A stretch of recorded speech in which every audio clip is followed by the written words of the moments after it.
رب العالمين والعاقبة للمتقين ولا عدوان إلا على الظالمين أشهد أن لا إله إلا الله وأشهد أن محمدا عبده ورسوله سبحانك لا علم لنا إلا ما علمتنا إنك أنت العليم الحكيم رب اشرح لي صدري ويسر لي أمري واحلل عقدة من لساني يفقه قولي أما بعد. Alhamdulillah, summa alhamdulillah, bersyukur kita pada Allah SWT kerana sehingga pada hari ini Allah memberikan kita nikmat hidup. Selain kita mendapat pelbagai nikmat daripada Allah Ta'ala, termasuklah nikmat iman dan Islam, nikmat kesihatan, nikmat kekayaan ataupun nikmat kita mempunyai sedikit harta yang Allah berikan kepada kita. InsyaAllah sama-sama kita infakkan harta yang Allah bagi pada kita, insyaAllah. Jadi pada petang ini ingin saya berkongsi sedikit tazkirah bersama sahabat-sahabat. InsyaAllah pada petang ini bertajuk tentang zakat. Sama ada zakat pendapatan kita, sama ada zakat fitrah yang diwajibkan ke atas kita pada bulan Ramadan setiap tahun. InsyaAllah ada kadar-kadar yang tertentu yang telah ditetapkan oleh pejabat zakat Kedah insyaAllah pada tahun ini, termasuklah sempena dengan COVID-19 ini, yang mana peperangan menentang COVID-19 ini belum pun reda. InsyaAllah sama-samalah kita berdoa pada Allah Ta'ala supaya Allah menjauhkan diri kita daripada penyakit-penyakit yang berjangkit ini yang boleh membawa porak-poranda pada kita, sehingga menyebabkan kita ni tidak mampu untuk melaksanakan aktiviti-aktiviti seperti kebiasaan. Dengan istilah yang dipanggil sebagai PKP ini, kita berada di rumah bersama keluarga dan juga kita menjalankan aktiviti-aktiviti, termasuklah kita mengajak anak-anak kita di sekolah. Sepatutnya kita mengajak melalui media yang telah kita sama-sama fahami, iaitu menggunakan WhatsApp, menggunakan apa jua saluran yang boleh kita sampaikan kepada anak-anak kita, insya-Allah. Jadi seperti mana dalil daripada Allah SWT dalam Al-Quran berkenaan dengan kewajipan kita membayar zakat. A'udzu billahi minasyaitonir rajim. Ya ayyuhalladzina amanu anfiqu min thayyibati ma kasabtum wa mimma akhrajna lakum minal ardh ولا تيمموا الخبيث منه تنفقون ولستم بآخذيه إلا أن تغمضوا فيه واعلموا أن الله غني حميد صدق الله العظيم. InsyaAllah kita baca sedikit.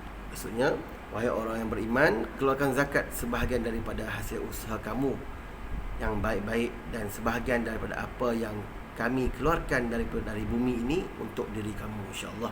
Surah Al-Baqarah ayat 267. Jadi inilah dalil daripada Allah SWT ataupun dalil naqli daripada Al-Quran berkenaan dengan kewajipan kita berzakat. InsyaAllah kita di Kedah ni, lembaga zakat dari Kedah atau pejabat zakat dengan sinonimnya kita panggil, telah memperkenalkan beberapa kadar yang perlu dibayar oleh kita. Yang pertamanya kadar sebanyak RM5 untuk individu yang memakan beras super tempatan RM10 hingga ke 15% beras hancur.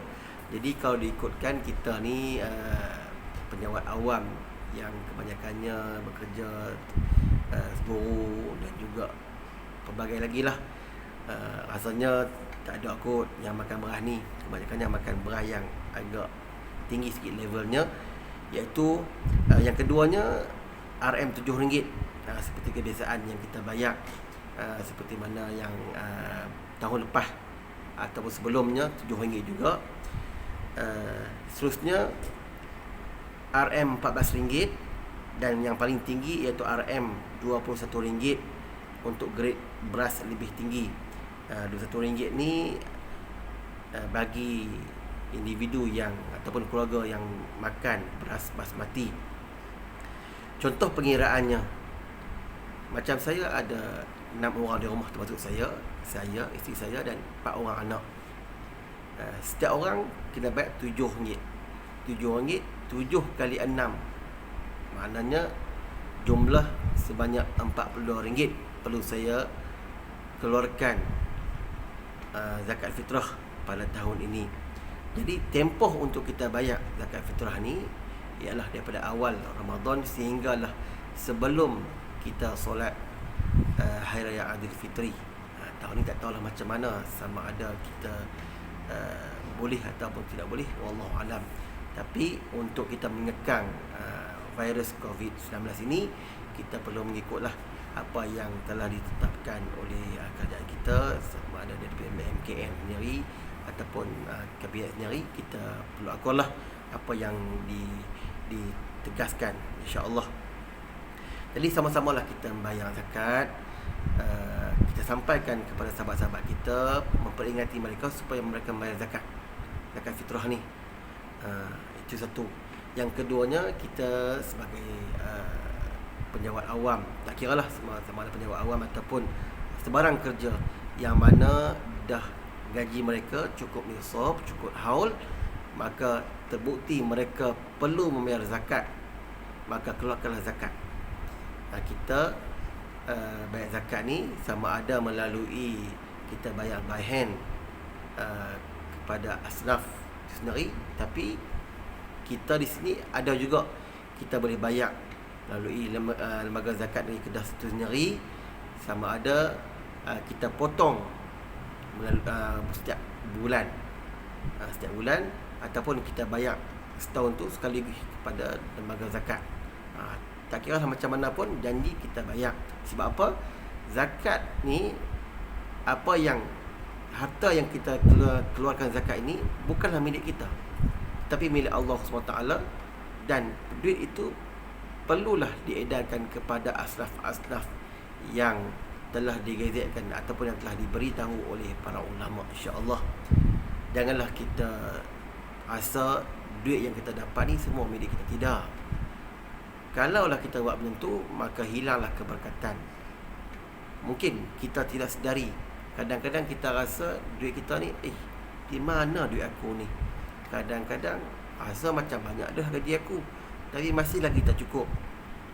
Masih lagi kadang-kadang ada defisit, tak sempat pun nak menyimpan. Makna itu mungkin Allah memberi peringatan kepada kita, hilangnya keberkatan dalam pekerjaan kita kalaulah kita tak keluarkan zakat. Begitu juga dengan hal yang lain yang boleh menghilangkan keberkatan kita, terutamanya ketika mana kita di sekolah. Mungkin dalam tidak sedar, tiba-tiba kita miss ataupun lewat sedikit masuk ke kelas. Kadang-kadang kita keluar awal, mungkin kita apa yang kita dah ajak tu dah habis dah, tapi kita keluar awal.